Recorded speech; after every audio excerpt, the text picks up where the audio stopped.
मुंगी आणि हत्ती. एका मोठ्या जंगलात अनेक प्राणी राहत होते. त्यात एक विशाल हत्ती आणि एक छोटीशी मुंगी होती.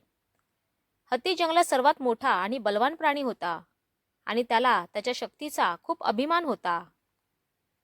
तो इतर प्राण्यांवर आपली ताकद दाखवत असे आणि त्यांना कधीकधी त्रासही देत असे. मुंगी दुसरीकडे खूपच छोटी आणि दुर्बल होती, पण ती मेहनती होती आणि तिला तिच्या क्षमतेवर विश्वास होता.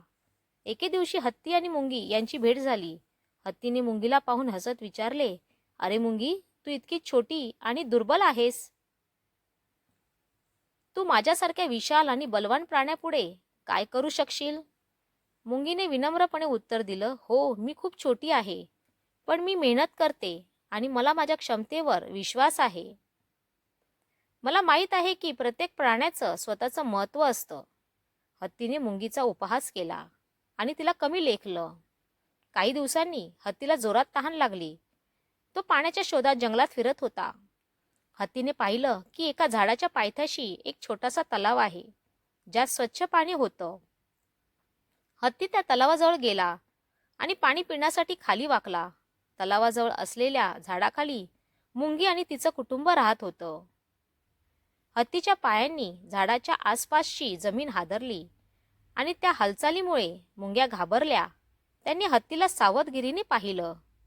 हत्तीने पाणी पिण्यासाठी झाडाच्या खोडाला धक्का दिला आणि त्यामुळे एक मोठी फांदी खाली कोसळली.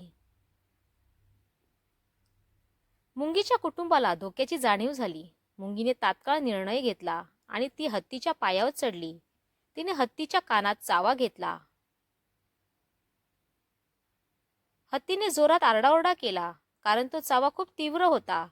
त्याने धावतच जंगलाच्या आतमध्ये पळ काढला.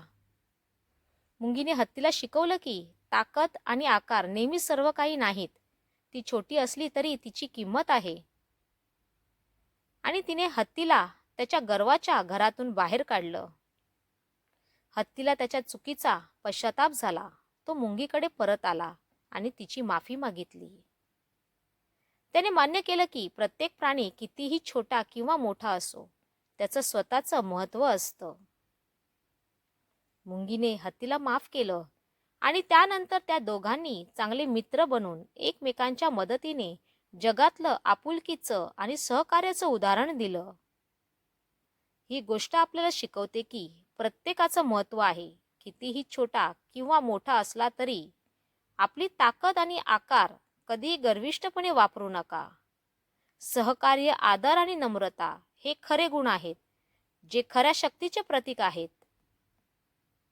धन्यवाद.